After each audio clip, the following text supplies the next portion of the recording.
Happy Friday, everybody, and welcome to Noche UFC Fight Weekend. This is the Sharp Action Report, and you guys, you degenerates out there, you clamored and made enough noise asking for another episode of the show. My guy Andrew has been kind enough to agree to this special edition non-pay-per-view Sharp Action Report. So here we go, Noche UFC. How you doing today, Andrew? I'm good, man. I'm not over at the Superbook, so I apologize about not having that cool background for all you guys. But these are some exciting fights, and we got some good action. Even though it's a little bit of a more of a chalky card, we got some good action this week. So I'm looking forward to it. NFL Week 1 was last week. It's just a busy time in the sports world. So I mean, this is always a fun time of the year for me and the guys in the back. Absolutely. It is a fun time of year. NHL's right around the corner. I'm rocking my Coyotes jersey today. I'm getting ready for it. It's definitely a good time to be a sports bettor and just be in the industry as a whole. But hey, we got fights coming up tomorrow, man. Like you said, it's a little bit chalky, but I'm very curious to hear where some of this action has come in here on this card because you're going to be looking for a parlay buster this week. It just seems like it's set up so easily. There's like two, maybe three pick'em lines on the entire card, and the rest of them just seem like gimme matchups. So very curious to hear what you've got for us. Everybody, do us a favor. Hit the like button, subscribe if you haven't already here to Pub Sports Radio, and then make sure you give my guy Andrew a follow and check out Superbook Sports. The first fight up, we seem to have Josephine Knutson, who is Hamzat's girl, taking on Marnik Man, a weird fight where both fighters are short notice replacements. This fight got jumbled around. It's not even close to resembling what this fight was when it was scheduled originally. So weird late notice fight here. You've got Knutson coming off Contender Series off a win recently. Dana was a little stingy, didn't give her the contract. It just seems like a smash spot for her to get her feet wet here in the UFC. Have you seen anything on this first one? Yeah, so this is actually one that has moved quite a bit. So we opened this one at 450 on Knudsen. It's moved to 650. I mean, I don't have too much information or knowledge about these fighters, but that is a considerably big move for such a early fight in the card. And I'm assuming that maybe people don't have too much maybe knowledge on this fight either. And the way the line's being moved, I think that obviously the favorite should be able to get it done. I know last week we did this thing and there was a lot of chalk on that card as well. And sometimes it just happens where the fight you don't expect is the one that's the parlay buster. And that happened to be Adesanya last week. So hopefully, Yeah. like you said, one of these fights that's a massive favorite this week, you got several over $5 on this card. Hopefully we can get another one like last week because we were not sitting pretty going into that last fight if the favorite took that one home. And yeah, we're gonna need one of those again this week. I'll be honest with you, man. That one last week, I never saw that one coming, right? Like we talked all the way through about how that was a great anchor for all the parlays. That was a wild ending to that card. So just reminding us in MMA, you simply never know. Next up, we do have one of these closer lines. Tracy Cortez takes on Jasmine Jasudavicius, and I did play Cortez a little earlier in the week. I feel like this is a recency bias type spot. Everyone is just ready to pile on Jazz every opportunity they get. Let's not forget she was a 2-1 underdog in her last fight. Yeah, she came through as the underdog, but she was a 2-1 underdog, man. Like, I feel like if that fight went a little bit differently, you know, if Miranda Maverick doesn't get poked in the eye and there's a different result, just how big a favorite would Cortez be in this fight? So I think it's a weird line. I think it's a good buy low spot. I backed Tracy Cortez. It seems like a little bit of tug of war going on this one, though. Yeah, I'd say you're pretty spot on with it. We opened Cortez at minus 125. So the line has kind of come down a little bit and not in Cortez's favor. We did get a sharp action bet on Jasmine early in the week. That line has come and gone, so it doesn't look like the line hasn't really creeped back up on Tracy yet either. We're sitting 115 here in Nevada. But But yeah, we've been getting two-way action, so I'm not going to say it's just been on Jasmine or Tracy. This is actually a pretty, like you said, it's a tug of war, and I feel like a lot of people have an opinion on this fight actually. So this is a good one for the book. We've been writing good money on this fight, and yeah, as of now, we're rooting for Jasmine due to the sharp bet, but I wouldn't be shocked either way here. I think it's going to be a really entertaining fight. I thought you had an awesome breakdown of these fights this week with I forget your guest's name, but I thought that was a fun podcast, and he had a great breakdown on this fight. I thought as well.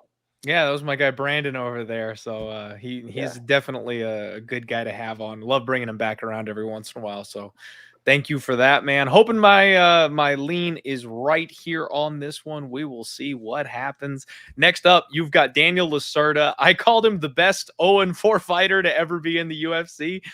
No gas tank on the kid whatsoever. Taking on Edgar Chairez. Chairez, another one of these big -200 or higher favorites, but unless I'm mistaken, Chairez is also winless in the UFC. So very interesting setup here in this spot. See anything interesting? Yeah, so we opened Edgar at -220. We did get a sharp action bet early from one of our more respected better on Chairez, and the line has kind of inched up as the week has gone on. We're sitting 260 here. I wouldn't be really surprised if it uh, keeps inching up. Um, yeah, I think this is an interesting fight. I wouldn't be shocked if he got him out of there early. Uh, or if it went a little longer, honestly. But I think Chairez is the side here, and I think he most likely could get this one done early with Yeah, the yeah, it total. depends. I think it all kind of comes down to Lacerda, right? Does he come out fast? Does he finally learn his lesson and come out a little more conservative? It gets interesting if he changes things up a bit. So we'll see. That one should be a fun fight. But I get Chairez being the favorite there as well. A spot that I like up next, Roman Hopilov takes on Josh Fremd. Man, got to go back to the well, trying to fade Josh Fremd here for me. I am not a fan of Fremd and his skill set and his style, and I think Hopilov is streaking. On top of that, he's rounding out his MMA game. This one, the line seems to be moving in agreement here with me. What are you seeing over there? Yeah, you're definitely right on this one. I would say Fremd is somebody I haven't been able to necessarily get right either. So I was kind of with you last fight when he fought Pickett. I thought Pickett, if he just fought a little bit cleaner fight, a little bit smarter fight, he could have won that one. Yeah, that was a frustrating fight for sure. But from a booking perspective, we opened this one at $3 on Copylove. It's sitting 320 here right now. It's been inching up. I wouldn't be shocked if this one kept moving in Copylove's direction. There really hasn't been too much buyback. Uh, Most of the money I've seen has been on Copylove, and not too much to report with the total on this one either. So yeah, the way I'm looking at this, I think Copylove's the side, and I think um, we're trying to write some Fremd money, and we'll see at what price it comes. There you go. I like it. Yeah, man. I'm convinced that Jamie Pickett just doesn't have a jiu-jitsu coach at this point, because if he even just knew how to throw a hook in, take the back, that's it. It's a wrap. He wins rounds 2 and 3 easy that last fight. Josh Fremd gives up his back to everybody, and Pickett was just like, "No, I'm good. I'll let him stand up again." Like, sometimes you just got to throw your hands up in the air, man. I know it's hard to be in there. It's easy to critique from the chair, but it's like, damn it, come on. Definitely, definitely. Next Especially when up, you see it playing out the way you think it could play out, like that's when it gets really frustrating. You're like, it's right yeah. there. This is how I seen it. Well, and that's where I'm like, man, I'm just some bald dude who likes MMA. Like, how can your coach not see the thing I'm seeing? Like, you could have drilled for this. If I can see it, I know somebody who knows the sport will be able to pick up on it too. Very frustrating. Definitely. Speaking of frustrating, a lot of people terrified in this next fight. Lupi Godina is a big favorite yet again. She's let people down in that role a couple times already, but she is taking on Elise Reed, who we know is another one of these fighters with just zero ability in the grappling realm. So Yeah. does she take it down to the ground? Does she keep it standing and lose another split decision? People are scared to back Lupi here on this one. Andrew, what do you think? Yeah, this has actually been one where people have been buying back a little bit on Reed. So we haven't been struggling to get dog money in this fight. We opened this one at 450. It's currently sitting 420. I wouldn't say we have the most respected action on the dog, but this is a fight, like I said, that people have been comfortable betting the dog, and in a card like this, you take that as you get it. You know, like a lot of these big favorites, it just feels like there's an it can be a tough time at times to get that dog money because when the world doesn't believe in them, it sometimes it just is what Yep. it is. But yeah, this one's a good. Right now, we sit good on if the dog or on the favorite, but like I said, we do this same song and dance, especially on the big chalky cards like this one. A lot of these are going to be tied into parlays, so Mhm. this one would be one that yeah, it probably wouldn't end up being that bad if the dog won or lost. So Good that's a deal. good thing for the book. Okay, I like it. And then next up, Fernando Padilla taking on Kyle the Monster Nelson. When we're looking for these dogs to bust these parlays, people that might have a shot at upsetting the apple cart, Kyle Nelson's done it twice in a row now. Now I know the Duho Choi one was a draw and not a full out upset, but man, that was the last fight on everybody's parlay tickets, and it didn't break the parlays, but it brought that price down at least a little bit, getting a draw instead of a win. So he's kind of been the culprit recently. What are you guys seeing here on this one? I'm a little surprised that they're keeping it right around that minus 200 to minus 250 ballpark. Yeah, this is one that I would say that it seems like the line is pretty right on. We opened it at 250. It's sitting 260. There's been good action on both sides, so I think this is right around where the line will be. Uh, like you said, Nelson's coming off the two upset wins, so I can understand why people are giving him a shot here. Um, the book definitely, I think we're booking it to try to need the favorite here, trying to get some more dog money on Nelson. And like I said, we've been getting it. It just is we've been getting favorite money too. So it's been a good two-way bet fight. The total is interesting on this one. We actually did take a bet on the under in this fight as well. Uh, Ah. so that was interesting to me. But yeah, not too much other than that to report on this one. And I do want to specify at the 1.5. Yeah, at the 1.5. Okay. See, this is one that I kind of had circled to being a good pick for the over 1.5, considering what we've seen from Kyle recently. So that's very intriguing if you guys are taking action on the under 1.5. Yeah. I mean, I'm assuming that probably means that they think the favorite is going to get him out of there. I mean, Nelson has had issues in the past with being finished, right? But he's looked good. He's looked good his last couple of fights, like you said. But He's really slowed it down. I feel yeah, like he had those issues when he was rushing it. When he would go life and death early on in the fight, that's when he would get clipped. He would wear out. The gas tank problems would kind of show up. Now that he's kind of measured his pace a little bit and slowed it down a bit, yeah, he lasts a whole lot longer in there. yeah. I mean, it is kind of a surprising bet. It is at plus money, so I Can't can hate it. understand getting the plus money. But yeah, I can see what you're saying. Nelson has looked good in his last two fights, but sometimes those things can come to an end quickly. Intriguing. Very intriguing. All right. Next up, we've got Christos Yagos and Daniel Zellhuber. Finally, this line is moving the way I felt like it should have all along. This one had me really, really worried, Andrew, because I feel like Zellhuber should be up and over the minus 300 ballpark. And it just sat there at like minus 250 again, like all these other ones that I'm like, what am I missing? Like, why are they thinking that Zellhuber is not going to be rolling in this spot? And finally, it's starting to edge my direction. Makes me feel just a little bit more comfortable here on the favorite. Yeah, so I think part of the reason early in the week that we tried to keep this price down was we did get a early, really respected bet on the dog.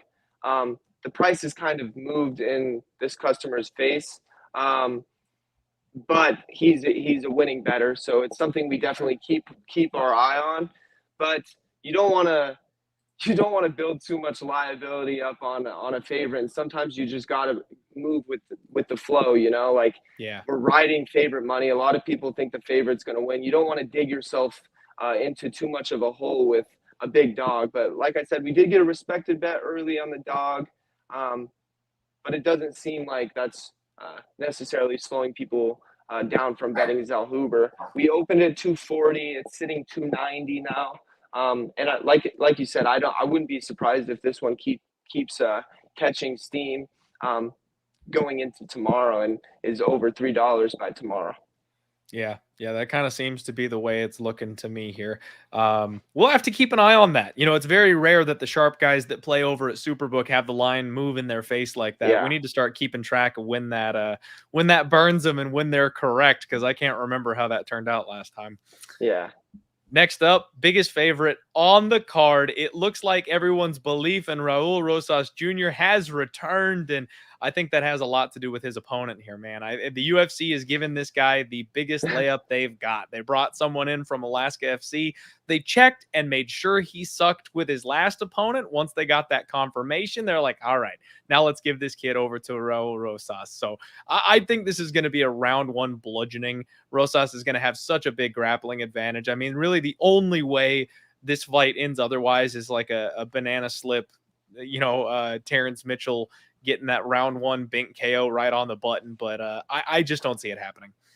Yeah, I'm with you. I don't see it happening. I was actually talking to one of my good buddies in the back earlier today. I'm like, I just need to try to find a way that is a smart way to bet money on Rosas this week. I just don't know how to go about it because, like, Yep. I'm personally, I've learned for me, the way I have success betting is not doing a lot of chalky parlays. I just haven't had a lot of success parlaying in general. Um, but yeah, I mean, we opened this one at $6. It's currently sitting $9 here in Nevada. So I'm just trying to really wrap my head around it and find a way to bet Rosas. I think he's the side, and I think the book is doing everything it really can to try to find some interest in the dog.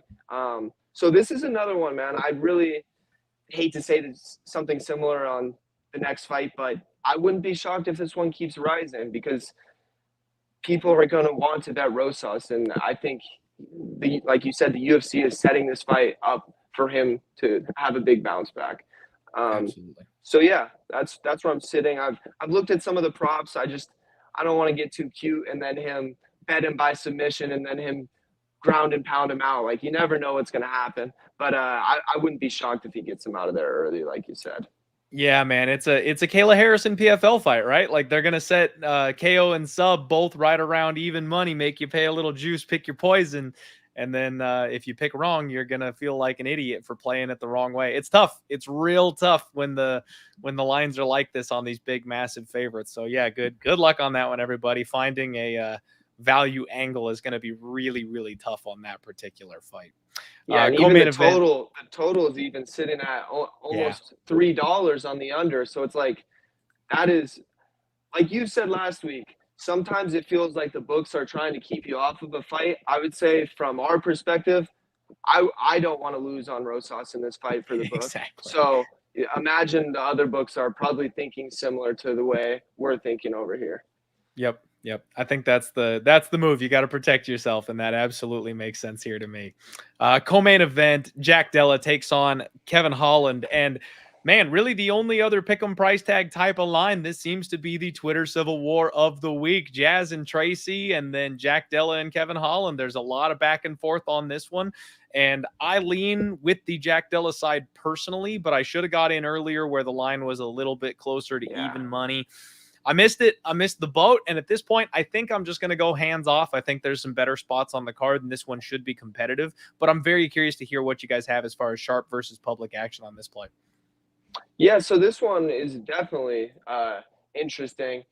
We opened this one real close to a pick. So we opened Jack Della at 115. He's currently sitting 150. We did take a very respected bet on Jack Della from one of our best customers earlier this week at a much better price, and it has gone in his direction. It seems like Della has caught a lot of steam. I'm surprised a little bit that the line opened a pick just because. I mean, I get it. I do get it. Jack Della had a tough last fight, but he took that fight on a week's notice too. It's not like he was ready for that guy. He didn't have a whole camp for that guy either. So I can understand the bet by the sharp, and I think I lean that side. But as this price keeps stretching out, it makes it a little bit more interesting on Holland. So yeah, if you got in early on Della, you got to be feeling good. But yeah, we're definitely booking to need Jack Della here at the book. Okay. So we got early sharp action on Jack Della. The line has moved that way, and they're offering up a juicy price over there on Kevin Holland. I like it. I like it. All right. Main event time. Here we go. We have got the champion, Alexa Grasso, sitting currently as the plus 145 underdog, the former champion and one of the short list contenders for GOAT in women's MMA, Valentina Shevchenko, the minus 150 favorite, even though she got finished and beaten by this girl in their last fight. The rematch. Andrew, what are we seeing over there for this one? Yeah, so I know you had me on, and I mentioned that we did get a big guy bet this week, and this would be the spot that the big guy had an opinion on. We actually opened this fight up a while ago. Right after the first fight happened, we opened up the early line on it, and he came in and actually bet on Alexa Grasso early, right around plus $2. So clearly the line isn't there anymore. It's come down a little bit. We opened this one at 240 on Valentina. It's shot down, and we're sitting 175 here. This is a really tough fight because me personally, I think this is a spot where I just think it's a legacy spot for Valentina, and I just keep thinking that I don't know what my gut is telling me she's gonna win this fight, but I will never go against this guy, so I'm not going to uh, fade him. But I haven't decided whether or not I'm gonna hop on, especially at this price. It's moved a considerable amount. And then along with that, at one this line shot down all the way to 150, and then one of our other respected guys bet on Valentina. So there's sharp action on both sides, but the big guy is the guy I ride or die with. He's one of the best bettors we have in the book in general, and yeah, he bet Grosso early, so that's where we're looking. The book is definitely needing Grosso, but yeah, my gut is telling me Shevchenko, and there's sharp action on Shevchenko as well. So Interesting. Okay. So, folks, we have a battle of sharp action. There is sharp action on the former champion and the favorite, Valentina Shevchenko. However, the big guy, the number one MMA bettor that Superbook Sports has, is on the dog with Alexa Grasso. I myself have a nice plus 200 in pocket this weekend, Andrew. I also snagged the plus 200 the moment that it dropped, and I'm feeling pretty good about that now that Grasso is down to plus 145. So definitely sitting on the value side here. Love to hear it. And that is exciting. That is very, very exciting for me to not have the pre-knowledge that the big guy was on that side and also have snagged the exact same line over there. So that's fun. That's fun for me. All right, everybody. That is the Sharp Action Report. We've got big guy action at Noche UFC. Hopefully, all that information is something usable to you guys. Use that information how you see fit. Good luck on all your betting action this weekend. I, of course, will be back after the ceremonial face-offs for the Undefeated Post Weigh-In show this evening. Andrew, my man, thank you for the time. Thank you for the information. If there's anything that you'd like to shout out or let the people know about, the floor is yours. Not really. I mean, if you guys haven't checked out our app, we got a lot more cool features that we've added over the last several months with player props and different props that we're doing, same games and odds boosts offering different things. So if you haven't really checked it out, maybe stop by, check it out. And it's always good to have multiple books to just compare prices to if you're really getting into betting. But yeah, follow me on Twitter if you haven't. If you have anything you have questions about, feel free to reach out. Yeah, I'm excited for this card. I really appreciate you having me on, and it was fun to get one of these smaller cards on the Sharp Action Report. Absolutely. It was a good time. Thank you again for coming on. We'll have to keep our eyes peeled for other opportunities in the future. Folks, if you want to see more of this show, more sharp action, jump in the comments after we end the stream. Make sure you smash that like button. Give us some support here. Incentivize us to go ahead and bring this show back to you guys again on non pay per view weeks. Good luck on all that action as always. And we'll talk to you guys soon. Let's roll.